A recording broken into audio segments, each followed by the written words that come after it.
తిరుపతి పట్టణంలో అన్ని సబ్ డివిజన్ల హెడ్ క్వార్టర్స్లో అన్ని ఇంపార్టెంట్ కాలేజెస్లో ఒక సైబర్ ఎక్స్పర్ట్ పిలిపించి ఈ సైబర్ నేరాలపై అవగాహన కార్యక్రమం ఏర్పాటు చేయడం జరిగింది.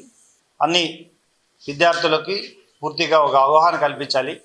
వాళ్ళు మొబైల్స్ ఏ విధంగా వాడుతున్నారు, యాప్స్ ఏ విధంగా డౌన్లోడ్ చేస్తున్నారు, వాటి వలన వచ్చే ఇబ్బందులు ఏంటి, ఇవన్నీ కూడా ఏర్పాటు చేయడం జరిగింది. కార్యక్రమం ఏర్పాటు చేయడం రైట్ ఫ్రమ్ మండే 4వ తారీఖు నుండి ఈ రోజు వరకు ప్రతిరోజు ఉదయం 2 గంటలు, సాయంత్రం 2 గంటలు ఇంపార్టెంట్ కాలేజెస్లో రైట్ ఫ్రమ్ గూడూరు, మా సబ్ డివిజన్ హెడ్ క్వార్టర్స్ అన్నీ కూడా పుత్తూరు, గూడూరు అండ్ తిరుపతి, తర్వాత చంద్రగిరి, శ్రీకాళహస్తి అండ్ శ్రీ సిటీ అన్ని చోట్ల ఏర్పాటు చేయడం జరిగింది. అందులో భాగంగా ఈరోజు లార్జ్ స్కేల్లో గౌరవ కలెక్టర్ గారి సహకారంతో, ఎడ్యుకేషన్ డిపార్ట్మెంట్ వారి సహకారంతో అన్ని స్కూల్స్కి లింక్ ఏర్పాటు చేసి జూమ్లో 8th క్లాస్ నుండి ఇంటర్ వరకు అన్ని స్కూల్స్కి జూమ్లో దాదాపు 50 నుండి 60,000 మంది స్టూడెంట్స్తో మనం ఈరోజు ఏదైతే ఎదుర్కొంటున్నామో సమాజంలో, ముఖ్యంగా crime against women and girl child, చిన్నపిల్లల్ని ఏ విధంగా వీళ్ళు కొంతమంది తమ దగ్గరున్న వాళ్ళే, నమ్మిన వాళ్ళే వారిపై అటెంప్ట్ చేస్తున్నారో వారికి అవగాహన కల్పిస్తూ, అదేవిధంగా గాంజా మరియు డ్రగ్స్కి వ్యతిరేకంగా ఎటువంటి చట్టాలు ఉన్నాయి, ఏ విధంగా మీరు సమాజానికి తెలియజేయాలి, మీ తల్లిదండ్రులకు తెలియజేయాలి, సైబర్ క్రైమ్స్కి మనం లోన్ అవ్వకుండా ఏ విధంగా చర్యలు తీసుకోవాలి, ఇవన్నీ కూడా రైట్ ఫ్రమ్ స్టూడెంట్స్ నుండి అందరికీ తెలియజేయడం జరిగింది.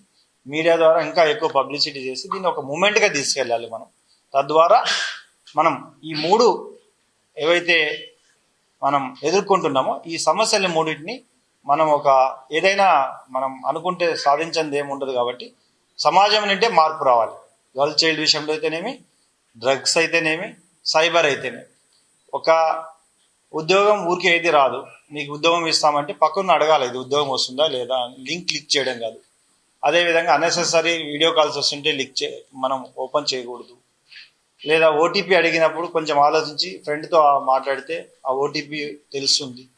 సో ఇలాంటివన్నీ కూడా మనం అందరికీ, సొసైటీకి తెలియజేస్తే తప్పకుండా రాబోయే రోజుల్లో ఈ సైబర్ క్రైమ్ని, డ్రగ్స్ని, తర్వాత వీటిని కూడా పూర్తిగా మనం ఎదుర్కోగలుగుతాం.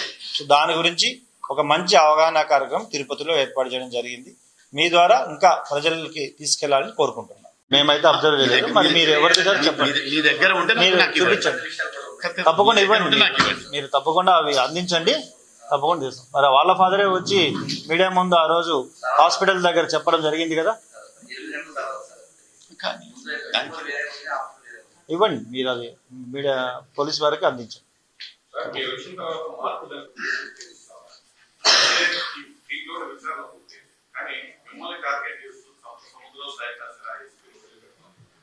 నేను ఇందాకనే మిమ్మల్ని అడిగాను, నేను రాజకీయాలు మాట్లాడదలుచుకోలేదు.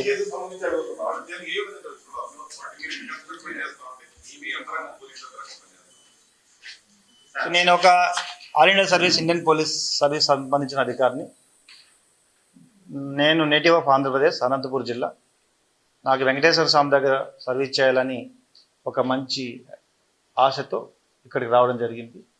ప్రభుత్వం నన్ను ఇక్కడ అపాయింట్ చేసింది. నేను తప్పకుండా చట్ట ప్రకారం ఉద్యోగం చేయడం జరుగుతుంది.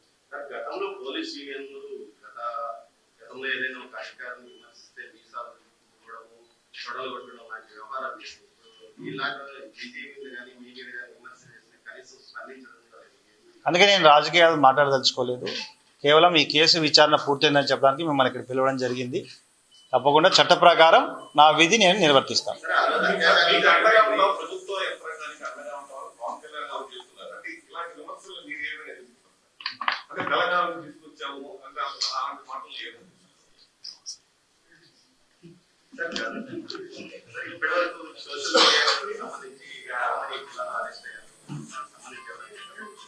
అన్నీ కూడా చట్ట ప్రకారమే మేము విధులు నిర్వహించడం జరుగుతుంది. Thank you.